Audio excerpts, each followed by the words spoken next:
Apologize. Welcome again to the Culture Hour. My name is Thomas Rain Crowe, and we're here on Mountain Stream TV in Sylva, North Carolina, with my special guest this week, Wayne Caldwell. Wayne is a native of these mountains. He's a writer. He's written 2 novels that have been published about the area, and has finished the 3rd novel and is working on a 4th, I understand. And we're going to talk all about Wayne and his work and his writing, and anything else we can get into here within the hour that we're given on the Culture Hour. So welcome, Wayne. Thank you, Thomas. It's great to be here. Well, I've waited a long time for this conversation, and I'm stored up a lot of crazy questions, and hopefully we can get into some interesting subject matter that will be of interest to our listeners and our viewers. But maybe we can start out at the beginning. A lot of your writing has to do with the region, specifically the Cataloochee area. Your first novel was titled Cataloochee, and maybe you can just get started into your background and how you got interested in Cataloochee. Okay. By the way, the title Cataloochee, I was having trouble with that. My agent and I were talking about what to name the book, and I said, well, let's name it 20 Miles from Cold Mountain. And she didn't think that was a good idea. I thought it'd sell some books, but apparently I was wrong. I first went into Cataloochee as an adult. I didn't go over there as a kid and picnicking and all that sort of thing, because my father was a Caldwell, and I knew that there were some Caldwells, in Cataloochee, but I didn't know exactly how I was related to them. And I came to find out that when I was in my 30s, actually, that my grandfather, Jerry Caldwell, was born there in 1880, and his father before him was born there. His name was Marion Caldwell, and he was a brother to the Hiram Caldwell who built the standing Caldwell house in the Cataloochee Valley. So my roots kind of go back in there a good ways. And I remember distinctly the first time I set foot in Cataloochee, I looked around and I said, this would be a wonderful place to set a story. And I didn't even really know that I was working on a novel at that point. I was just, but ever since high school, and I'd read Thomas Wolfe and that stuff that mountain kids read in high school, I had thought it would be a really neat thing to write a novel like Look Homeward Angel. And I guess that was still on my mind when I first went to Cataloochee, and it looked like kind of a magic place to me. And that got me started into actually reading some of the family stories. My father was dead by then, and my mother really didn't know any Cataloochee stories to speak of, and my Aunt Ruth, who did know some, was living away from North Carolina at that point. So I had to do the academic thing to get up to some of this stuff. I have a character in Cataloochee who is killed by a burning tree, for example. That happened to my great-grandfather. He was busting out some new ground and girdling trees and trying to get those up the hill there, and one of them fell on him and killed him. He was 47 years old. He may have been 37. There's a 7 in it. Anyway, too young. Right. And, so that's a family story that made its way into the novel. And there are several other characters in there that are based on people in my ancestry back there. But it's mostly fiction. Right. Well, partly truth, mostly fiction, as the song says. Well, I've been to Cataloochee several times, and I agree. I think it is a magical place. There's a certain energy there, what you would call it, an environmental personality or something. I mean, it really does draw you in and makes you want to go back. And when you're there, you don't want to leave. It's one of those places.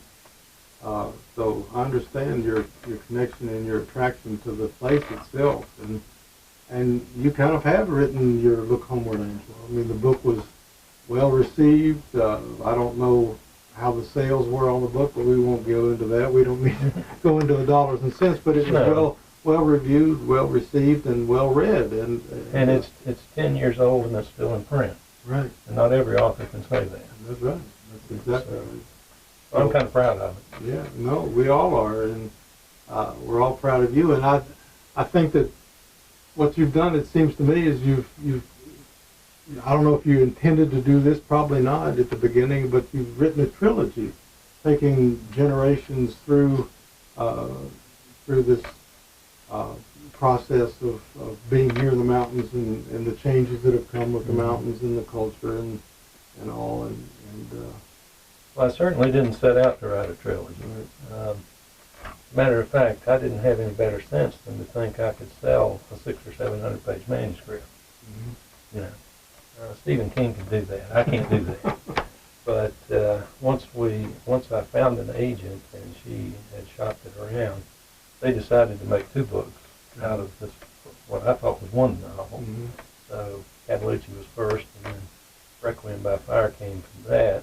And then the 3rd novel I've written is not really so much a continuation of the overall story of Catalucci, but it takes one of the characters in Catalucci and tells his life story. So it's, in that sense, it's certainly connected. Right, right. How did you get interested in writing? Was this something you've been doing your whole life, or what was the spark that really started you out? I like these kind of creation myths, or whatever you want to call them, that creative people have, that, you know, kind of got them started or got them interested in what genre they ended up, you know, working in. Well, I can point really to 3 people who got me interested in this. One was my mother, who read to me incessantly when I was little. Excuse me. And I'm sure that ignited some sort of spark. I can go back to my 7th grade librarian. His name was Eleanor Stevens. And I was reading a lot of science fiction in those days, and she thought I ought to be reading something a little more highbrow than that. So I remember one afternoon in the library, she says, "Come here, Wayne, you need to be reading some of this." She took down a big volume of Edgar Allan Poe's stories and said, "You take this home and you read it and you come back and we'll..." And she basically took me through 7th and 8th grade, suggesting reading material for me. My English teachers at that point weren't doing it. And then in high school, I had a lady for English for 3 years. Her name was Laura Harrell. And she told me, I was probably 14, she said, "You need to read Look Homeward Angel." And I did, and as I say, that lit a spark. When you're 14, unless you're in a real bad situation, you don't have anything to write about. So I wasn't really writing in those days, but I've always been a voracious reader. And I taught for a while. I taught in college level English for a while. And I came back to Asheville in 1976 and started working for my wife's family's furniture business. Been there ever since. Can't figure out how to retire. But something about, you know, being in local business and having kids and the general, you know, stuff of life. I didn't really get around to writing anything until I was in my 30s. And then it wasn't fiction. It was some poems. I wrote a history of the church that I was attending at that point. That was probably the most serious thing I'd done. And then the year that I turned 50, I decided, you know, if you're ever going to do this, better do it. You know, there's something about time's winged chariot that slips up on you like that. And that year, the Carolina Alumni Review had a short story contest. And I thought, okay, I wrote a short story and I entered it. And it ended up winning first prize. And that was pretty cool. I got a check, and I got my name in print in a slick magazine, and you know, that's incentive. Yeah. And, that story was set in Catalucci, and between '98 and 2000, about 2003, I came up with this long novel. Won a few short story prizes in the meantime, but and I began to see how they all fit together in the longer story. Turned into what you see here. It's amazing how many people that I've talked to over the years who cite Edgar Allan Poe as being a catalyst for their interest in literature in general. especially poets, but not only poets. Like you say, you've been writing poetry as well as fiction all along since you started. But well, this librarian particularly wanted me to read the prose. Mm-hmm. The tintinnabulation of the bells, bells, bells is not something that ever really attracted me about Poe. But those dark stories, they're just fascinating. Yeah, well, Southern Appalachian literature these days is full of dark stories, as we know, it is. And your novels have their dark elements as well. I'm thinking specifically of a character in Requiem by Fire who loves to set fires. Yes, he does. Yes, he does. Just to be honest with you, my wife's my first reader. Mm-hmm. And Mary's a good reader and all like that, but when she read about Willie, she said, "Where did that come from?" And she'd been living with me for I don't know how many years at that point. And I had basically to tell her, I really don't know. Mm-hmm. But he was in Catalucci. He's the character who shot the revenue agent in Catalucci and stuffed him into a hole, which is a motif, by the way, I stole from Cormac McCarthy. But I didn't know he was coming back in directly, but he did. He came back in there. And he was nasty when he got there. He came back with a vengeance. But he shares some DNA with several literary people. I'm thinking of Huck's Pap. For one, he's got the crossed nails on his boot like Pat Finn did. He shares some DNA with some of Faulkner's characters, particularly the barn burning characters in Old Man Ab Snopes and his gang. And, there's probably some other stuff that I'm not even conscious of. Yeah, it's the moniker that a lot of writers get, that they like to borrow from other writers, and some people don't think that's a good thing or a good idea, but we all do it, in one way or another. And I usually just refer to it as the thief of words. We're just basically all, borrowing from each other in one way or another and making it our own. So what you're talking about. Well, when I was first into this business, I was very close to a professor of mine I'd had at Chapel Hill, Jake Mill, and I was corresponding with Jake, and I said, should I worry about this? I'm not quoting this guy here, but I'm certainly alluding to it.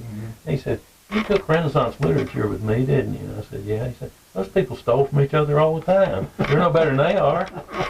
So I quit worrying about it. Yeah, no, it's like they say, there's really nothing new. It's just a different twist on something somebody's already dealt with in the past. So you went to Chapel Hill then? I did. What did you major in Chapel Hill?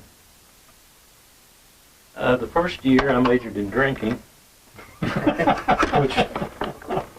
which almost meant that I flunked out. I came very close to that, but I was majoring in English, and I was on the dean's list for, I think, maybe 6 straight semesters, and that got me out, just barely. My grades were so bad my first year. But I did well in things that I was interested in, and that was just about always English.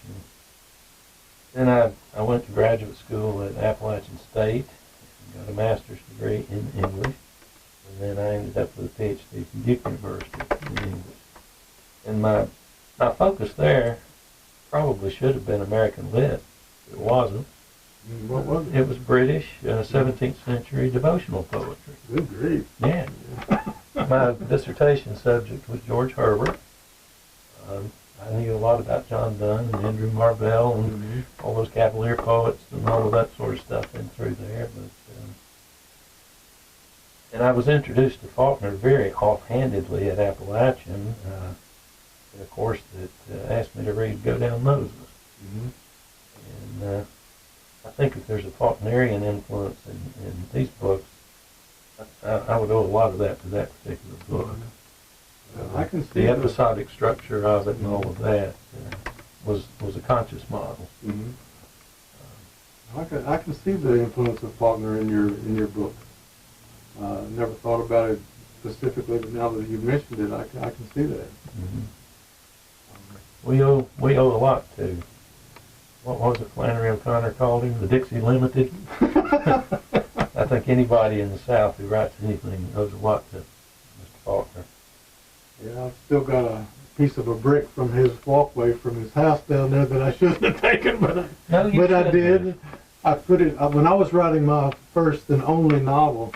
I would always put that piece of the brick on top of the manuscript, you know, mm-hmm. thinking it would be good luck that something in the brick would seep into my manuscript.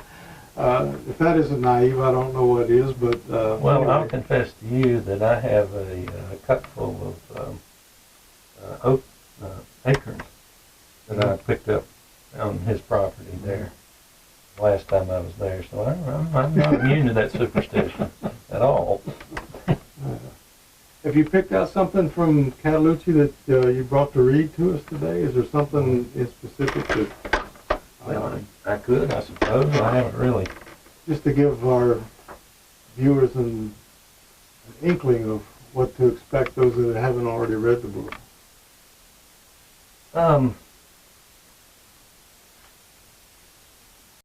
Here's a little section that you might find interesting. It reminds me of Jake Mills, and I'll probably talk about him again in a minute. The action in Catalucci begins in the 1830s when the first European settlers moved in there, and it ends in 1928. This particular passage is from 1916, mm-hmm. and if you know your mountain history, in July of 1916 there was a big flood, mm-hmm. and particularly not so much out west here, but in the Asheville, Brevard area through there, it was just awful. A good deal of Riverside Park in Asheville was swept away. A lot of people were killed. Mm-hmm. The dam at Lake Coxaway was breached and ended up pretty near drowning Greenville, South Carolina, on its way down the mountain. So anyway, this particular chapter starts during that particular downpour.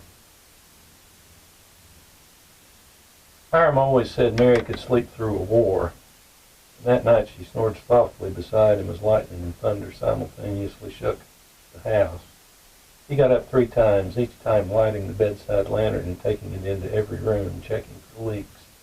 There were none despite the wind's serious attempt to denude the roof of every shake. The wind kept shifting, so one time he pissed from the east end to the front porch, another to the back porch besides Mary's canning room, the third toward the corner where the gallery took a right turn and faced west, the length of the front room. And it's important for people in Catalucci to be able to piss off the porch. You know, I've noticed. You know, that's important. Anymore, he had to get up at least twice during the night to relieve himself, but he refused to use the slop jar under their bed unless he was sick. Mary couldn't get much to grow close to the porch, and had even stopped planting daffodil bulbs when her idea that maybe something yellow would grow there proved invalid. Inside, he gave thanks for a dry house and wondered how wet his mother, Granny Lib, was getting. They had buried her a month ago, dead at 99. He had known nothing during her last years, kept alive through some strength unknown to them. He gave thanks for her, then thanks for his sons, Manson and Thomas, upstairs snoring like ripsaws, having inherited their mother's ability to sleep. Although past 20, they showed no signs of courting women. Somehow their father thought that might be a blessing. Folks in both Catalucci spent that night listening to water run wherever it wanted. Grim jokes about fish jumping back into the creek to dry off alternated with gritted teeth. People took inventory of hogs and chickens and wondered how many would be there when it quit raining. Apple trees fell, and up toward the big poplars, lightning struck a hemlock top, which tumbled into what had been a road and ditch before the deluge made it a flume.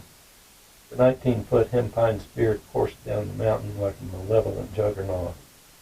When the road turned sharp right on a rise above Henry Sutton's place, the tree kept straight. Henry heard it hit the barn about 3 o'clock.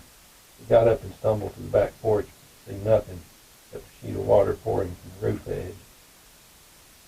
And the upshot of this is that big that big hemlock spear killed Henry's mule. And therefore we have a dead mule in the middle of this book. Jake Mills may have been my Renaissance professor, but he was also a student of Southern literature.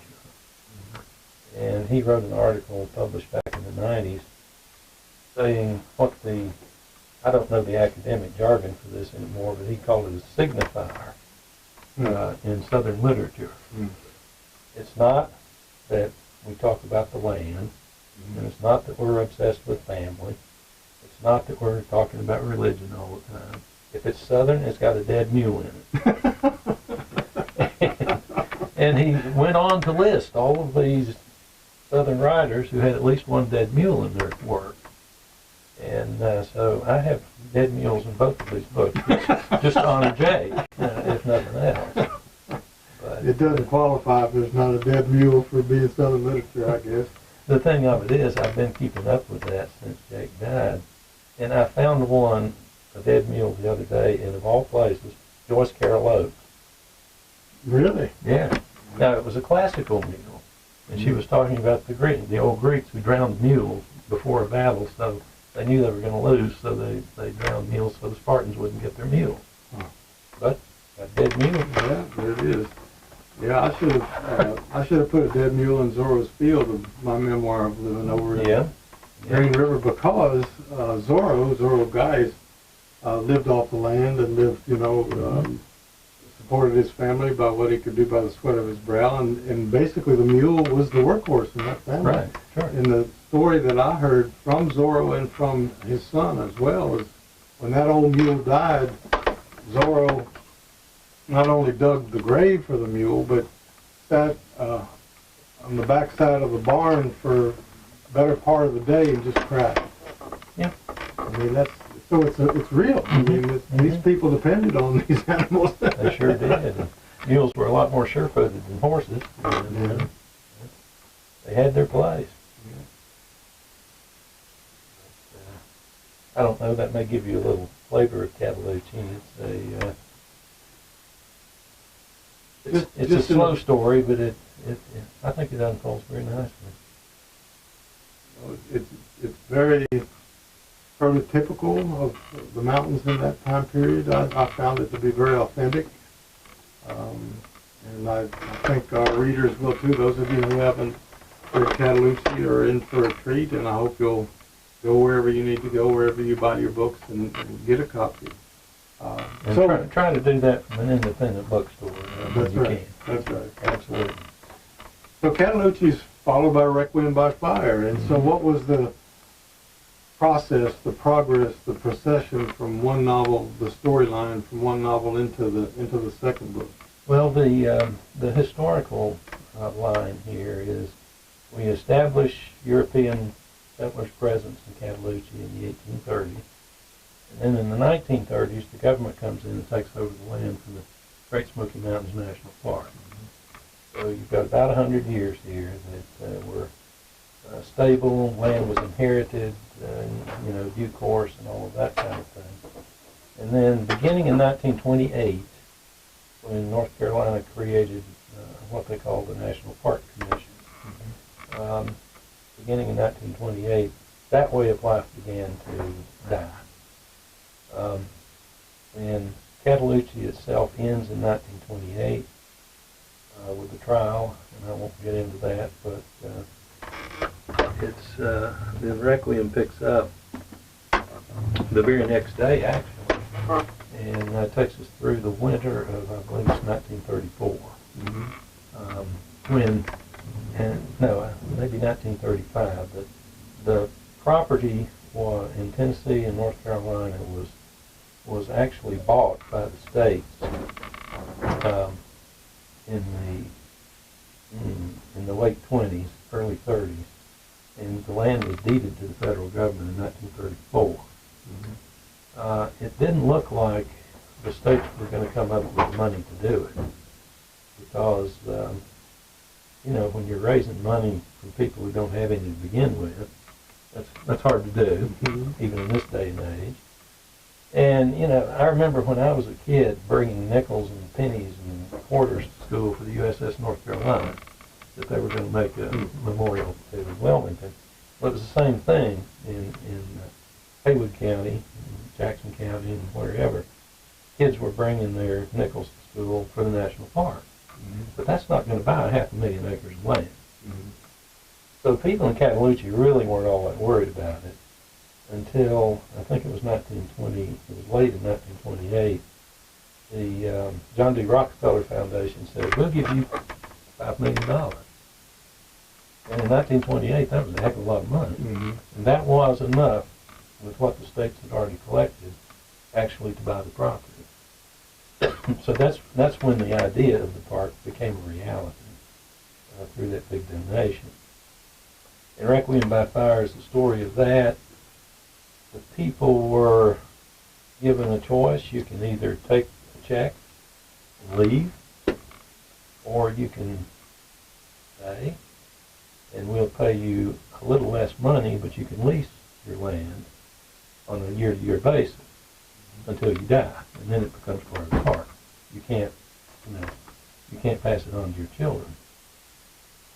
There were about somewhere around 600 people living in Cataloochee in the late 20s. That was about half of what it was in 1910, but as I said, the way of life was changing. Not too many people had enough money to make it farming.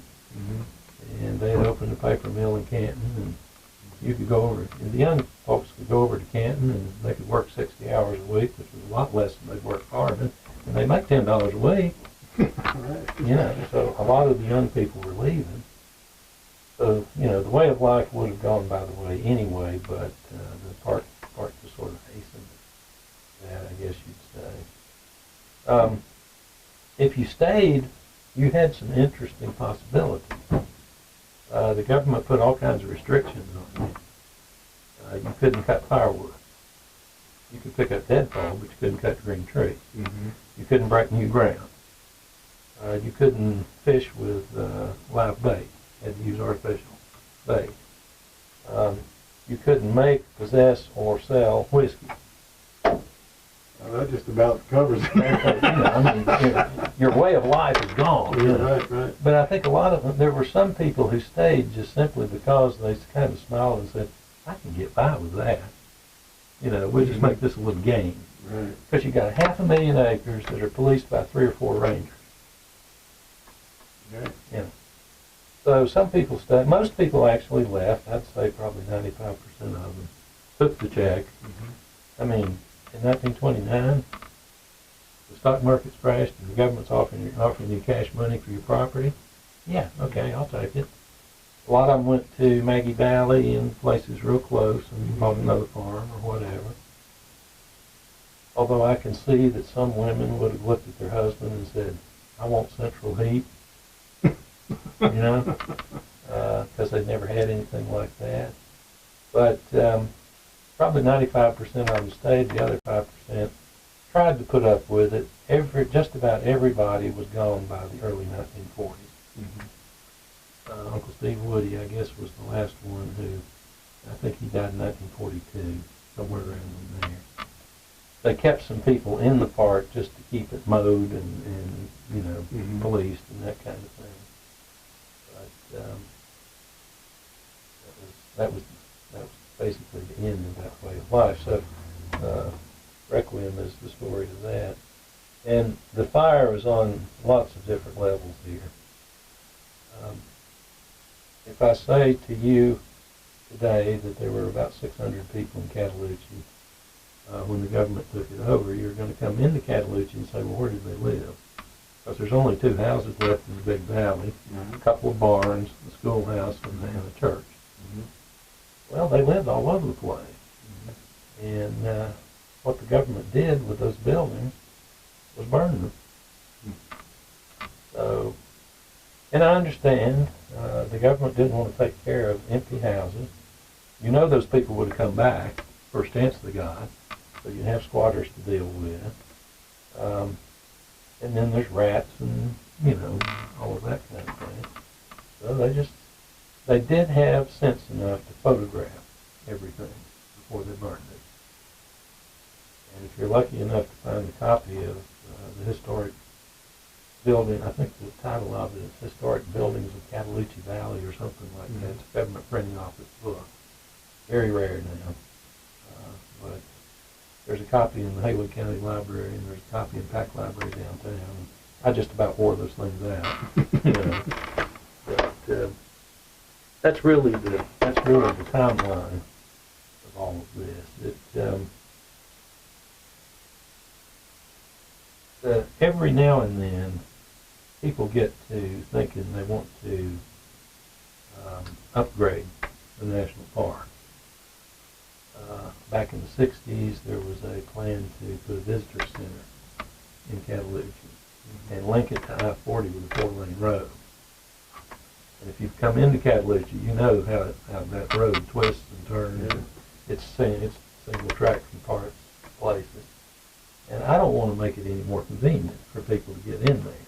But in the 60s, there was this big plan to have a visitor center, and they were going to put on a drama like Unto These Hills. They were going to attract all kinds of tourists into the valley, souvenir shop, you know, the whole deal. And fortunately, that went to Secretary Udall's desk and died because he just didn't want any controversy. That was the time when you just didn't need any more federal controversy right there over civil rights and, you know, whatever else was going on there. But I like to keep an eye on these folks who want to modernize and update the national park. It's a popular place in the summertime enough. Yes. And it's closed in the winter. I mean, you can't go in there in the wintertime, I don't think, except for maybe on certain days or when the weather's a certain way. They open it unless it's really snowy. But I usually, when I go over there, I like to go over there, you know, early in the spring or late in the fall, and you can actually go over there and almost have the place to yourself. And that's you could before they put that herd of elk in there. Right. And don't get me started about the elk, but I remember, you know, years ago, you're right, you could go even on the weekend, and you could hike and you wouldn't see anybody else. Now the weekends, there's plenty of people who, I swear, here's the table conversation at breakfast. Let's take Mama over there and let her see the elk. And they laid up all the kids and the cousins and the whole deal, and they come over there, and they park on the edge of the field and wait for the elk to come out. It drives me nuts. But I'm like you. I like to go in the winter when the leaves are down and you can see stuff, and there won't be that many people, and go during the week. Right. That's it. Is there a section in Requiem by Fire that where you write about the character Willie? He's such a controversial character, and he's really the fire character, and he's so, in terms of Appalachian The Wire, you could fit him into the Hall of Fame along with some of the others from some of Charles Frazier's and Ryan Rash's books, and now David Joy's writing about some of these angry wild men from the past.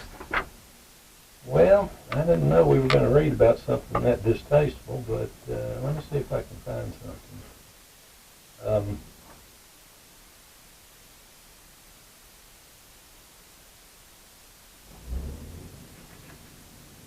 The situation here is that you've got they didn't call them rangers in those days, they called them wardens. And here's Warden Jim, who is trying to catch this McPeters guy, and McPeters is stalking Jim's wife. Monday folded into Tuesday. Jim came home both days with no news of McPeters.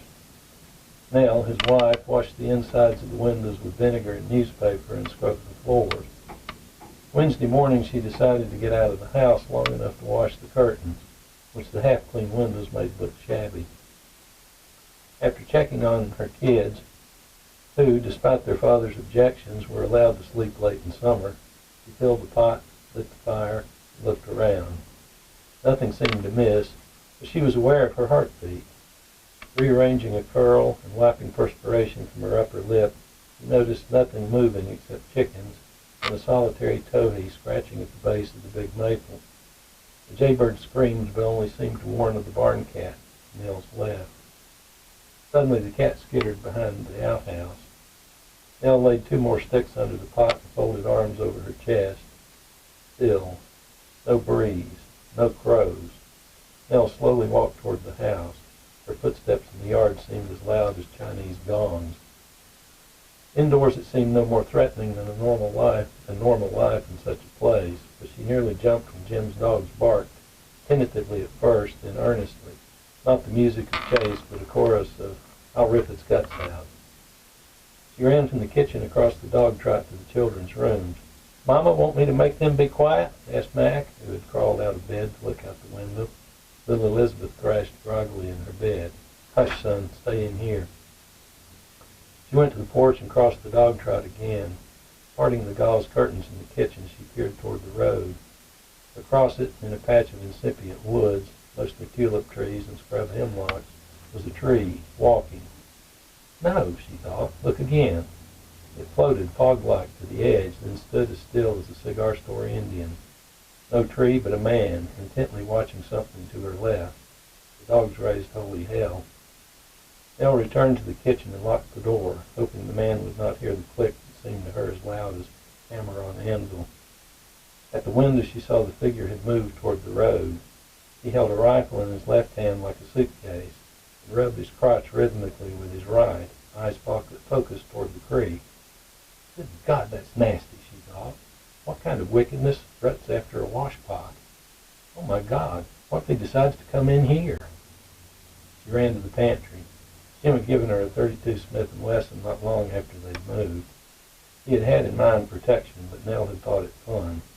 They had practiced with paper targets nailed to the barn, and she had aptitude and soon learned not to recoil at the noise. The pistol's 4-inch barrel gave a small chance of hitting what she aimed at. And we go on with that a little bit. The kid comes out and says, "Mama, why the gun?" "Both of you, please be very quiet. There's something unpleasant on the place." "What is it?" asked Mac. "A man. A bad, bad man. He mustn't hear us." McPeters did not change expression when Nell's fire burned itself out. He eyeballed the place, walked toward the house, and stopped. A dark spot bloomed a few inches down his left inseam. He sniffed the air behind him and put his hand to his midsection. He held his breath and closed his eyes for a moment, then turned and stalked toward the barn. Is that the prologue for the barn burning, or is that another part of the book? I'm trying to remember. This is toward the end of the book, and well, this is prologue to Jim having to burn his own house. Yeah. Okay. Yeah. But I'm not going to give anything away about that.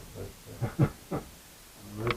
By the way, this book is out of print, unfortunately, but you can find it on the usual internet places. Yeah. I'm trying to find somebody who'll reprint it, because Random House was good to me on my first novel, but they were not good to me on my second one, and they never printed a paperback. They should have started with a paperback, but who knew? And they didn't like the numbers on this, so they just said bye. And unfortunately, most of the people I've talked to about reprinting it have said, well, if it's out of print for 20 years, we'll reprint it. And I'm telling them, I don't have 20 years. Come on, people. Well, speaking of 20 years, so what have you been working on since Requiem? I know you finished the novel, and rumor has it that you're working on a fourth. So that's true. There's one character from Requiem, I think, that makes it into the third novel, right? And it's his life story. There's a kid named Ras Carter, James Erastus. He never did like that name. His mom was trying to be fancy. But I thought he needed his own book. And in that book, he grows up in Cataloochee. He leaves. He goes to the university. in Chapel Hill. He gets a law degree, and he's about to come home and practice law. Well, home being Asheville.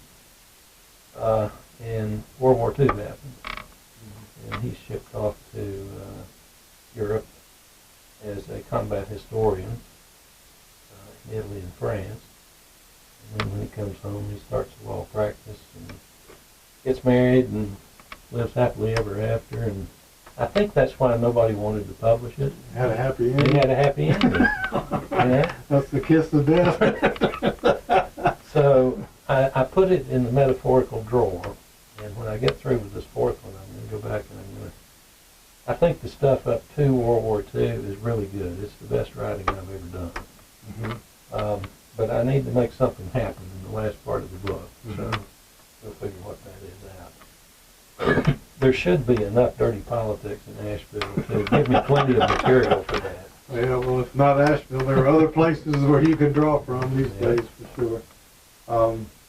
But the fourth novel, I know that's the one you're working on now, is totally different. And how so, and what's the subject matter there? The working title is Shadow Family. I'm adopted, and was adopted as an infant. And I always knew that, so I never was too troubled about it. Like a lot of people who go through foster home after foster home, and it's really an upsetting thing. But I've always sort of had this awareness of being adopted and wondering about my birth parents, who they were, where they were. Would I go to the grocery store and see them and not know it? That kind of thing. And in the mid-'80s, I ran my birth mother to ground. She was living in Virginia Beach then. Gave me up in 1948. I think she got married in 52, somewhere around in there. And started having kids, and ended up having 5 kids. So there's 5 half-siblings out there. She didn't want to have much to do with me, and didn't want them to know about me, so I promised her I would stay out of her life. But in the meantime, I started writing this book. I think at least partly for therapy, and at least partly because I think it's an interesting story. I think it's a story that will sell if you get down right on that, dollars and cents level with it. Not to get too personal about it, but I have, within the last year, met some of my siblings, and have grown close to a couple of them, and that has put a whole new wrinkle to what I'm doing in the book. I've had to rewrite some of it, but I've got about probably 250 pages on disc now, and I think another 150 will finish it. I sure would like to finish it this year, so I can get back to the unambitious lawyer book. And I've got another 2 or 3 things in mind that I'm not getting any younger, and I need to write them. Right. Well, and I know that you also like to write poetry, and I see that you brought some with you here today. I'd love to hear some of the poetry, because most people know you as a prose writer, as a novelist. And I was happy to find out that you still wrote poetry, and we've been talking about that in the last year or two. But you got something there you could share with us? Yeah, I do. I've been writing poetry ever since I was in high school, and I thought that would be a way to impress girls. And I hope that all of that stuff that I wrote back then has been destroyed or lost. I really do. That sounds like that would be the interesting stuff. Oh, here's this white Appalachian kid, right, who is writing haiku. That's not a native thing. It's not normal. But anyway, this is a small volume called Woodsmoke that one of these days I want to turn into a chapbook at least. It occurred to me 2 or 3 years ago that there's a good character whose name is Posey Green. He's an old Appalachian guy. He's kind of like Jim Wayne Miller's Briar, if you will. and certainly that's a precedent behind this. What's John Lane's old man's name? On his novel? No, in his poems. Oh, old Rob. Yeah, Old Rob. Yeah. There's some of Old Yeah. Robins Yeah. in this. And I don't think I'm stealing from him, but maybe I am. Who knows? But anyway, this old guy is a lot like some fellow I know named Wayne Caldwell. He eats with wood. He likes to split and stack and bust firewood and all like that. And a lot of these poems are about working wood. And I like to think I've caught old Posey's voice in here. It begins with a long poem called Pisgah, and I'll just read one section of that to give you a little idea of setting. Maybe I'll read one or two more. But Pisgah obviously is about Mount Pisgah, and starts out like this. Mr. Vanderbilt used to own, or at least had a deed, as if a mere man, even a tycoon, could own such godly land. Built Buck Spring Lodge, where blue-blood guests killed deer and bear and buffalo and made their servants cook and serve it. I peeked in there as a young'un. You could set a T-model Ford in the fireplace, and a bearskin rug looked fit to eat you alive. Did I say buffalo? Around here? Well, Papa told it. How Mr. Vanderbilt ordered half a dozen, male and female, 3 each from way out west, for he thought money cured all ills, even buffalo drought. I was at Homney Station when them things come off the train. Big old wooden crates a snorting and a grunting and a growling like something inside itched to kill something outside. Us ragtag hooky boys, and our teacher too, dogged them horse-drawn carts all the way up to a pen up Cutthroat Gap. First they let out the buffalo gals, and after they settled down, busted out the he-beasts named after various southern worthies. But if Daniel Boone and Verena Davis ever shared a lusty look of love, I never heard tell. I reckon the train ride or thin air one took the right out of them. Soon the poor uprooted beast starved or ran off or just plain petered out. Some things even a millionaire can't fix.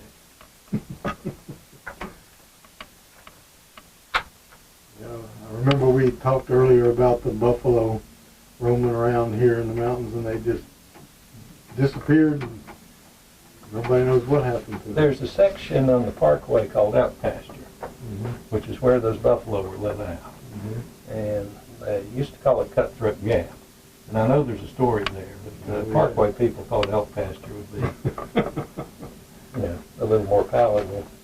All them people driving their cars at 45 miles an hour through there. Here's a, Posey may be a crusty old guy, but he's an environmentalist. And this one's called May 14th. The many years I've walked Pole Creek give me a right long view of things. So I know it's hotter than it used to be. Stormier too, and you used to see them black-winged scarlet birds all summer. No more. Red wings is scarce, and when's the last time you seen a green snake? Chestnuts? Gone. Hemlocks? Dying. Enough to make a strong man cry. But still, within a day or two, one side or t'other of the Ides of May, blinking yellow flashlights start their twilight glow. Happened yesterday, right on time. Although every year fewer and fewer come. I reckon the way this world's going, when we run slap out of lightning bugs, we'll flat run out of hope.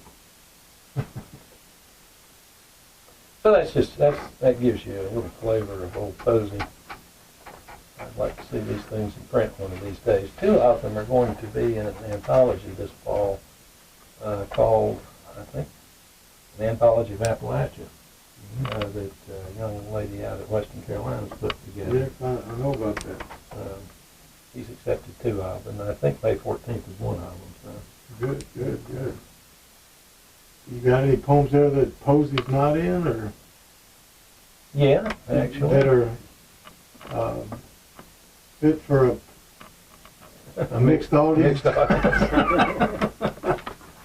Posey's a little bit frank about some of that stuff, but he has a neighbor. He's never had one before, and if there's any plot to this this series of poems. It's that he gets a neighbor, and she's about 30 years younger than he, and she's friendly, and he doesn't know how to be friendly, but, you know. And it's not a love interest at all, but it's they become friends. And there's a couple of poems in here that's in her voice, which is pretty good because she is a poet. If I can find the last poem is in her voice, and this one I have to say was published in Appalachian Heritage back in 2011, I think it was. So I need to give them a little credit here. It's called Wood Smoke. Down the hill, morning smoke graces Posey's chimney, and quietly decrees another day has triumphed over sleep and death. Used to see it in the gray of dawn, but now it comes as late as 7. It gnaws at me. Sometimes I gaze out the window and pray the smoke into being. It creeps on the roof line if rain or snow, boils skyward if humidity's low, better than red sky to hail the weather. Some morning late, I'll see no smoke, put my shawl around my shoulders and slowly walk down the hill to find him sick or gone. Not this morning, thank you, Lord. So there's a little tenderness in it. Yeah, you know. yeah. The firewoods and heating with wood is something I want to get back to, because that's something both of us share in common, and we often find ourselves talking about, especially in the fall of the year and during the winter. I'm just curious too, though, who are your favorite writers when you were younger, and who are some of your favorite writers now? Have they stayed the same? Have you changed? No, I'm pretty eclectic about who I read. My favorite writers when I was young, I think my favorite, bar none, was Mark Twain. I must have read Huckleberry Finn 15 times when I was a kid. I liked it much better than Tom Sawyer, although I read it a lot too. And really didn't know it was one of those great American books until I got to school and found out that people actually teach this thing. You know? Oh gosh. I've mentioned Thomas Wolfe. Obviously, for a mountain guy, that's something you need to be reading. Ever since I was introduced to Faulkner, I've been eating that stuff up. I went through a Joseph Heller phase, where I would read Catch-22 at least once a year. And after probably a dozen years of that, the jokes got old and sort of moved on to something else. But John Barth was a writer I admired an awful lot until he started getting postmodern on us. Here lately, I've been reading, well, Cormac McCarthy. I've read all of his stuff, you know, the standards, Flannery O'Connor. Trying to think of some more women to talk about, because I do read a lot of fiction about females. Lee Smith, Joe McCorkle, Amy Green here in the Appalachian region. Just finished the literary festival with Amy over in above the French Broad there in Hot Springs. That was a real treat. I'm reading a lot of a writer now called Donald Harrington. I don't know if you know him. Yes, I'm trying to. He's an Ozark writer. Yeah. And was writing a lot in the 70s and 80s, and he's sort of kind of gone out of fashion. If he ever was in fashion, he's gone out. Ron and Tom Rash introduced me to him 2 or 3 years ago and said, this is a guy who's going to be discovered one of these days. You know, you need to read him. And I'm into the middle of one right now called The Architecture of the Arkansas Ozarks. And it's just hilarious. Yeah. It's a book that owes a lot to, or maybe these other books owe a lot to him. Each chapter begins with an illustration of a building in Staymore, Arkansas, which is this fictional little town that he's come up with. And you go from the one-room cabin to the store, to the bank, to the, post office and all like that. And Annie Proulx used, there's another female writer that I admire a lot. Annie Proulx used that in Accordion Crimes and Postmark. The visual thing to begin a chapter, and the story spinning off of the visual thing. So anyway, Harrington's somebody I'm really enjoying right now. I've been introduced to an Irish writer named Sebastian Barry. I think an awful lot of his work. Lord, it's lyrical fiction, if you will. And he's writing about the coast of Western Ireland, where I've never been, and I plan to go one of these days. But it's like Faulkner's little postage stamp of native soil up there. He's taken and he's writing stories about all of these interwoven, interlinked people in Western Ireland and their relation to the Irish Civil War and World War I and all this stuff. It's just fascinating. He's a damn good writer. Yeah, well, there's a lot of good writers over in Ireland. I have been there, and they know how to have a good time, if nothing else. Well, if they're not writing, they're drinking Guinness. So, not a bad life. No, not a bad life at all. You mentioned Cormac McCarthy, and the last book of his that I read, that maybe the last book he wrote, was called The Road, and I consider that an American classic. There's some of Cormac McCarthy that I have a hard time with, not because it's not written well, it's just the subject matter. I mean, there's violence, and then there's more violence, and there's more violence. And there's a little more violence, yeah. And after a while, okay, you've had about enough. But The Road is what it's the Huckleberry Finn of our time, I think, or something like that. Well, I think you're close to it. I think you're real close to it. And I heard somebody not long ago, it may have been at this Lit Fest I was in, saying, you only got really a couple of basic plots. One of them is the guy goes on a journey. And that's The Road. That's Cold Mountain. That's, that's any number of books like that, The Odyssey. And I guess the other one is New Guy Comes to Town.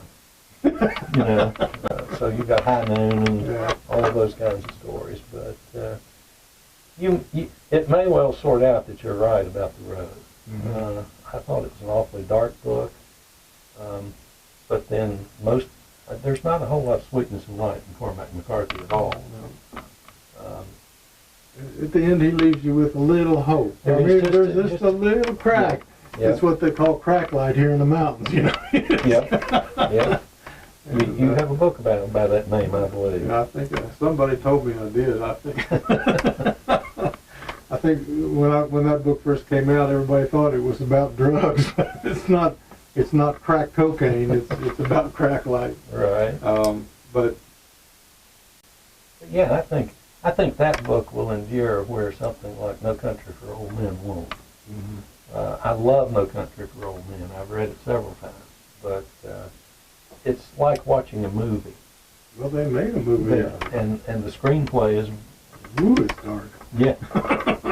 But I think something like The Road that speaks to what's the word that everybody's throwing around these days? Dystopian future. We're in some dark times right now.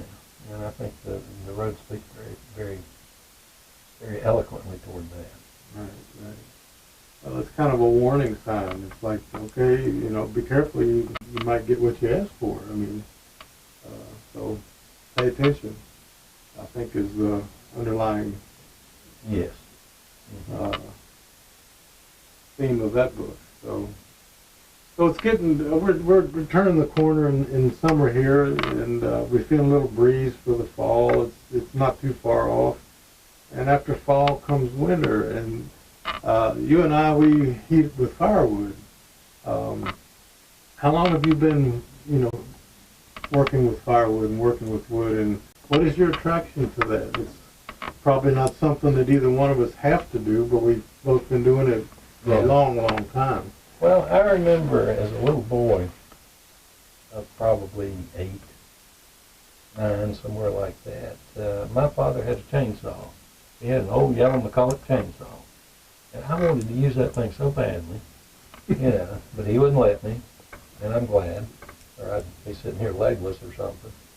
But I remember going with him over to my grandmother's place where he kept several head of cattle, and he would cut firewood over there, and I just, I was fascinated with it when I was a kid. And then when Mary and I moved back here in '76, we moved into an old farmhouse. It had to be heated somehow, and wood was just the most convenient and cheapest way to do it at that point. So I found myself with, my mother-in-law had a tobacco allotment in those days. And I think one year she got about $300 off her tobacco, something princely like that. And she bought her husband a chainsaw. And he took one look at that saw and he gave it to me. Uh-oh. And I said thank you, and he expected about half the wood I cut, but I was glad to share with him. And that was in '76, '77, that particular winter, and I've been cutting wood ever since. It beats going to the Y and running around on those machines. Oh yeah. Yeah. Well, that's a real workout if you really think about it. Getting in firewood every year, and then you're at it every day for several months. Oh yeah. So it's an ongoing exercise class of its own. You're making me feel guilty, Thomas. I should be home working up firewood instead of talking to you. No, I try to avoid that whole process in the summertime. It's just too hot. Yeah. It's just too hot. I wonder if it was even possible, if we could figure out how many cords of wood that you and I have cut and stacked and burned over the years. It'd fill a big lot. It sure would. It sure would. There's a poem in here, if I can find it, that touches on that. And it may not, I don't know how much time we have left here, but it may not be worth chasing out, but it's basically talking about how heavy a cord of wood is, and how many cords of wood you go through in a winter, Right. and how many times you pick the damn stuff up. You cut it, you saw it up, you stack it, you let it cure, then you saw it up, you bring it in the woodshed, you take it in the house.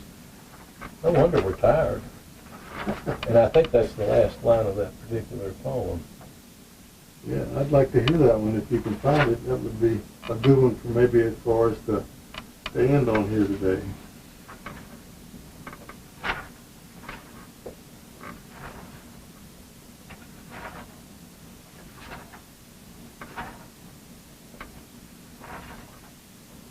Well, I forget what they call this, but it's blank space, and it's never good television. So either you or I need to talk until I find this fool thing.